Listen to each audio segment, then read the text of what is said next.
Hi everyone, I'm Daniela, and today we're making French yogurt cake, also known as the easiest cake on YouTube. This cake is so easy, you don't even need a measuring cup. All you need is a bowl, a whisk, and a pot of yogurt. But don't worry if you haven't got a pot of yogurt, I'll give you measurements. So let's get into the recipe. You'll find a list of ingredients and measurements in the description below. You'll want to preheat your oven to 180 degrees Celsius or 350 degrees Fahrenheit. If you're using a yogurt pot for your measurements, make sure it weighs between 115 and 130 grams. To a large bowl, add half a cup, 120 grams of full-fat yogurt. Any flavor will do. To this, add half a cup, 114 grams of a neutral oil. I'm using sunflower, but canola or grapeseed are two other great options. Crack in 3 eggs and 2 teaspoons of a good quality vanilla.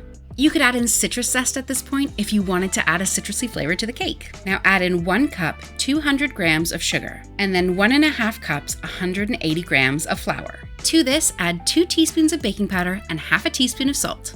Mix your batter together. It will be nice and thick, but if there's a few tiny little lumps in there, it's not going to matter.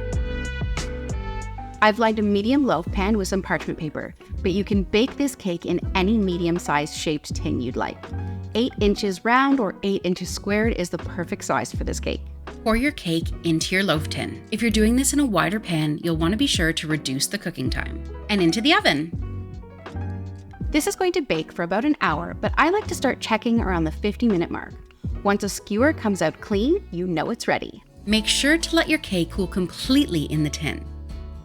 This cake is super customizable. It works really well with gluten-free flour. You can also take out a few tablespoons of your flour and sift in some cocoa powder for a beautiful chocolate version. Or why not swirl in some jam once you've poured your batter into your cake pan for a gorgeous fruity treat. If you love a loaf cake like I do, why not try out my lemon drizzle cake? Or if you're a blackberry fan, try out my blackberry and yuzu. Thank you so much for watching this video. I put out a new one every single week, so please hit that subscribe button and I'll see you in the next one.